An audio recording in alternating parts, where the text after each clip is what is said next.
We're all aspiring writers. I believe it was one poet who said to me, he said, there's not a poet I know who couldn't use 10 more good poems. And that no matter how well read you are woefully underread. My name is Regie Gibson. I graduated in 2007 from New England College, the poetry program, and I am the inaugural Poet Laureate of the Commonwealth of Massachusetts. It gave me sustained concentration in the writing and also friendships. There's only the thoughts I was thinking in the workshops that I would attend every now and then, but having that sustained writing fellowship was great. And also having goals that I had to meet every month or so. I had to turn in a package of something, and that focused me and concentrated me. I love the idea too that my professors were also good at challenging me to step a bit outside of my academic instinct. They made me read things I never would have picked on my own. And those things that I never would have picked on my own actually many of them became gems that I still use. Poets I never would have read become poets who I often go back to. And so I appreciated that very much.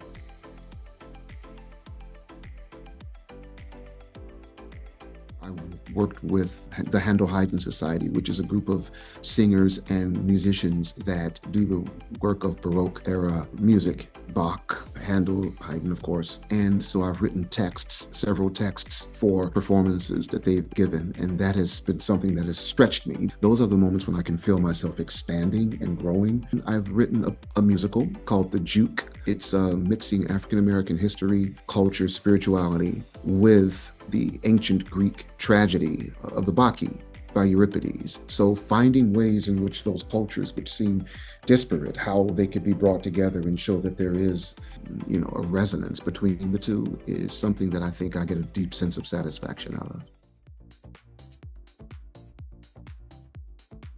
Sometimes I pinch myself and I'm like, did this really happen? And other times, I feel a good sort of weight on the shoulders. We have never had a state poet. It's only been 400 years. For me, it's about the role, but it's also about the time in which I find myself in the role. When there is so much happening in our country that is telling us to not reach toward each other, to not understand each other, to not find ourselves in conversation with one another, to demonize each other, to split from one another.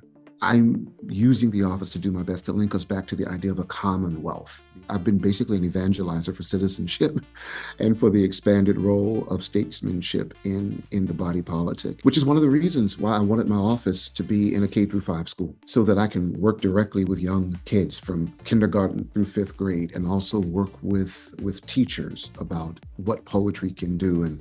And so I've been meeting with the teachers here. So for me, it's very, very much about the grassroots of it. Even though I'm a professor at 2 private universities, it was very important to me that this office became accessible to the public and not behind a paywall. For me, it's very much about poetry being in the public sphere.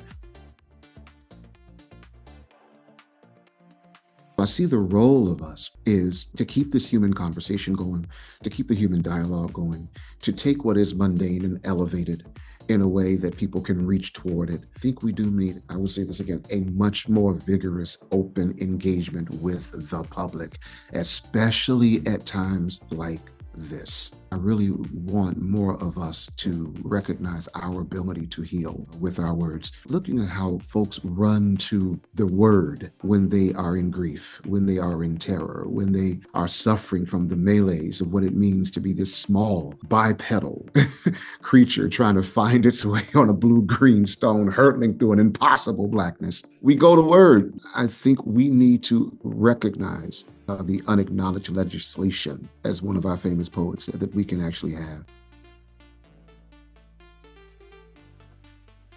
First thing I would tell them is that we're all aspiring writers. I believe it was one poet who said to me, he said, there's not a poet I know who couldn't use 10 more good poems. And that no matter how well read you are woefully underread. The next thing I would say is get rid of the myth of a singular voice. I think we need to think of ourselves in that Greek sense of chorus, right? That we have a multiplicity of voices inside of us, and that maybe what our charge is to develop all of those voices, right, to their fullest, most articulate diction, and way of speaking, and to find your many voices. We have to go out there and connect with peers. There is the idea of iron sharpens iron. And that doesn't even mean you're going to have to take every piece of advice you get. To be in dialogue with other people about the ideas that you have. I don't think I could have gotten through the way I got through NEC had I not been able to have a group of individuals who, when I was thinking of essays and thinking of my thesis and thinking about things I need to write, that I couldn't go and talk to. I needed to have folks I could bounce these ideas off of. It was absolutely important to do so. It keeps your work from becoming so incestuous. It keeps you thinking. It keeps you challenged, and you gonna have to have that if you want to sustain yourself in this work. You need a community of people who you can run these ideas by. I would have spoken more to everybody. I would have gotten a reading list from other folks who had professors that I did not have.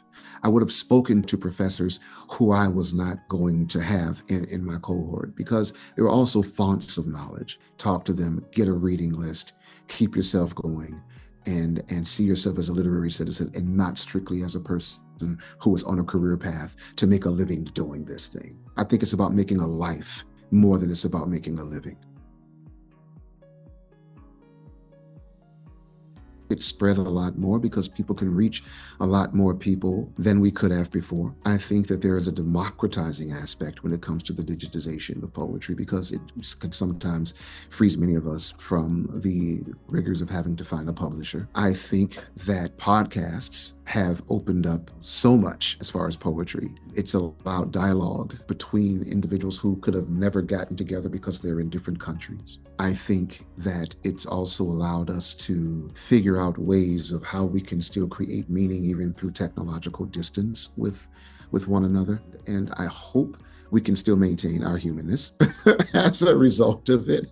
I do prefer three-dimensional people than two-dimensional people, but I'm a communitarian and I'm a member of a social species. So if I can only get two-dimensional people in quadrilateral spaces, I will take it.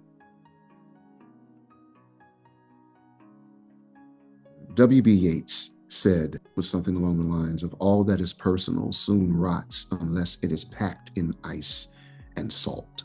At the time he was talking about, I believe, the preservative powers of poetry, but I think about it as the preservative powers of art. I think we need to preserve history. We need to preserve human connection, because both of those are in danger. We can see in our country at this particular time that money is being taken away from educational institutions. Museums are also being hit because they tell a truth which is uncomfortable to certain ears. The work ahead that excites me is how to figure ways to help to preserve that until a time when we can reclaim it.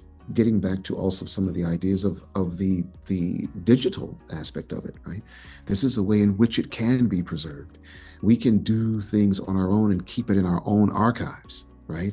Until such time as we can make it public, we can release it, And I think that's the power that we have.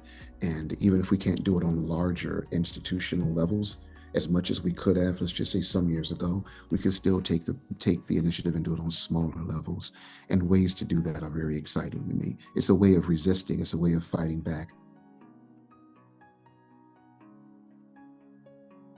I would, I suppose, want someone to look at my work the way I've looked at certain poets. I'll mention one, maybe Pablo Neruda. Neruda wrote works that made me want to put the pen down and just quit writing. And then it made me want to pick the pen back up again. And if that's an experience that someone has, I hope it keeps them writing, that they say, hey, this is a space that this person went to. I can't go beyond or do that. And they say, wait a minute, maybe I can. I love the idea of the way the French create essays, which is often to leave a question at the end, to leave something unfinished, to leave a sort of, these are the things I could not answer. It creates work for someone else to answer, which is very different than our American, let me have the last word, the last say. So I like the idea of saying, okay, these poems that he did were more like the asking of questions and an individual seeking than they were about someone saying they've found. And so if people can look at my work as this is another human being seeking,